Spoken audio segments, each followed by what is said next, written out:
Some moments don't knock on your door, they just walk in, quiet and uninvited, and before you realize it, everything you thought you knew about yourself begins to shift. That's how it started for me, the night I stepped into the shower and realized I wasn't alone. I used to believe marriage was sacred. When I said my vows to Daniel, I imagined a lifetime of laughter, shared meals, and soft goodnights. But somewhere between the late-night work calls and the untouched dinners, the love we built began to fade into something quiet, almost invisible. Our conversations became transactions. Our home felt like an echo of what used to be. Then came Ethan, Daniel's new intern. 21, sharp-minded, polite, too mature for his age. He was supposed to stay with us for a few weeks while Daniel trained him at the firm. I thought nothing of it at first. But sometimes, the smallest cracks let the light and the danger in. Ethan carried himself with quiet confidence, the kind that draws attention without trying.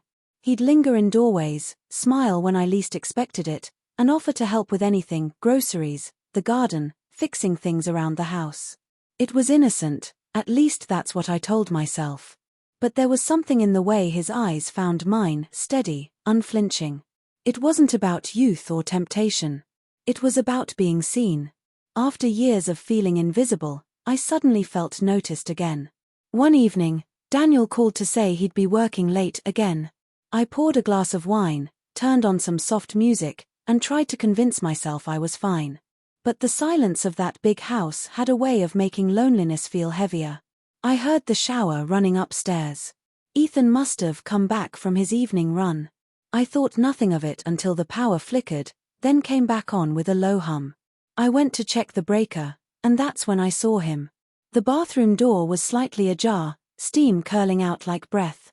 I caught a glimpse of his reflection in the fogged mirror, broad shoulders, damp hair falling over his forehead.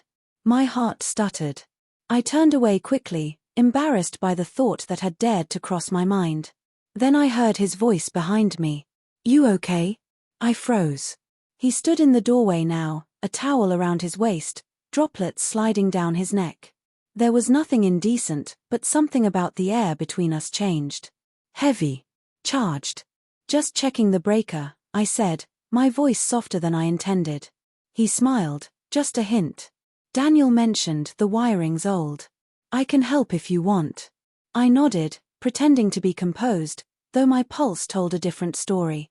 He stepped closer, close enough that I could smell the faint scent of cedar and soap. I tried to move, but my hand brushed his arm instead. "Warm. Solid. Alive. Thanks," I whispered. "I've got it." He didn't move immediately. His gaze lingered, curious, not arrogant, but searching. For a moment, neither of us said a word.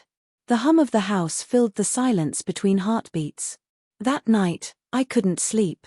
I kept replaying that small moment, that silent electricity.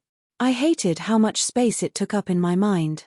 When Daniel finally came home near midnight, I pretended to be asleep. He kissed my forehead, just like always, gentle, distant, routine. And all I could think was, when did I start missing what I already had? Days passed. Little things grew louder, the brush of his hand as we reached for the same dish, the way his eyes followed me across the room, the quick exchange of polite words that carried something neither of us wanted to admit. I told myself it was harmless. Just attention. Just loneliness playing tricks. But then came that evening, the one that still lingers in the corners of my memory. I'd been scrubbing a wine stain from the counter, lost in thought, when I felt him behind me. His voice was low. "Need a hand?" I didn't turn around. "I've got it." He moved closer, reaching past me to rinse the sponge. His arm brushed mine, accidental, maybe. But the world seemed to narrow to that single point of contact. The faucet hissed. My breath hitched. I didn't look up. Then, softly, he said, "You deserve to be seen." It wasn't a confession. It was a truth that hit harder than anything he could have said. I turned then, finally meeting his eyes. There was no smirk, no arrogance, just raw sincerity, the kind that can undo you if you let it. For a heartbeat, everything stood still. Then he stepped back, ran a hand through his hair, and left the kitchen without another word. I stood there long after he was gone, water still running, the air still humming with something I couldn't name. Later that night, I stepped into the shower. The water hit my skin, hot and stinging, like it could wash away the guilt that hadn't even been born yet. But then I heard the door creak, quiet, hesitant. "Sorry," his voice whispered, "I thought you were done." I turned, startled, but all I saw was a shadow through the steam, the outline of someone who should have been miles away from my thoughts. Neither of us spoke. The silence was louder than words. When the door closed again, I exhaled a breath I didn't know I was holding. Nothing had happened. But something had inside me. A line had been crossed, even if only in silence. The next morning, Daniel smiled at me over breakfast, his phone already in hand, talking about meetings and deadlines. And when Ethan walked in, our eyes met briefly. Just a glance. But in that glance lived every unspoken thing that could never be said aloud. Sometimes, the deepest betrayals aren't about what we do.